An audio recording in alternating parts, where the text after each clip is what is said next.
নমস্কাৰ পুৱাৰ বাতৰলৈ সকলোকে স্বাগতম জনাই ষ্টুডিঅ'ৰ মজিয়াত মই গংগুত্ৰী বৰা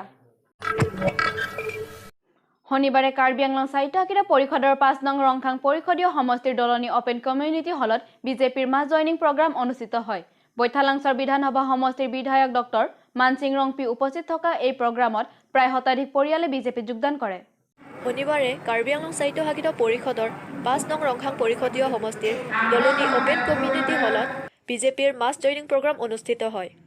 বৈঠালাংছ বিধানসভাৰ সমষ্টিৰ বিধায়ক ডক্টৰ মানসিং ৰংপি উপস্থিত থকা এই প্ৰগ্ৰামত প্ৰায় শতাধিক পৰিয়ালে বিজেপিত যোগদান কৰে কাৰ্বি আংলঙৰ টেকেলাংজুন খেলপথাৰত যোৱা 20 নৱেম্বৰৰ পৰা টেকেলাংজুন ক্ৰীড়া সন্থাৰ উদ্যোগত ফুটবল টুৰ্ণামেণ্ট কাপ প্ৰতিযোগিতা অনুষ্ঠিত হয় প্ৰতিযোগিতাখনৰ আৰম্ভণি খেলখন 4-0 গলৰ ব্যৱধানত ফংবিৰিক ফুটবল ক্লাবে জয়লাভ কৰে কাৰ্বি আংলঙৰ টেকেলাংজুন খেলপথাৰত যোৱা 20 নৱেম্বৰৰ পৰা টেকেলাংজুন ক্ৰীড়া সন্থাৰ উদ্যোগত ফুটবল টুৰ্ণামেণ্ট কাপ প্ৰতিযোগিতা অনুষ্ঠিত হয়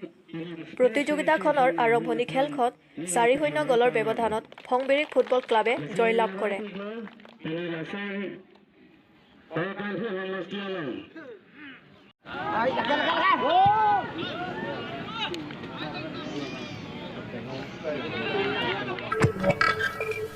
আনপিনে বুকাজান মহকুমাৰ জাপৰালাংছৰ নেহেৰু খেলপথাৰত জাপৰালাংছ ক্ৰীড়া সন্থাৰ উদ্যোগত সপ্তম inter club league football tournament অনুষ্ঠিত হয়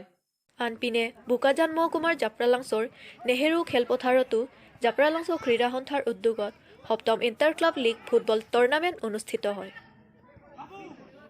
আজিৰ বাতৰি ইমানেই ষ্টুডিঅ'ৰ মজিয়াৰ পৰা মই বিদায় লৈছো চাই থাকিব 365 নিউজ ইণ্ডিয়া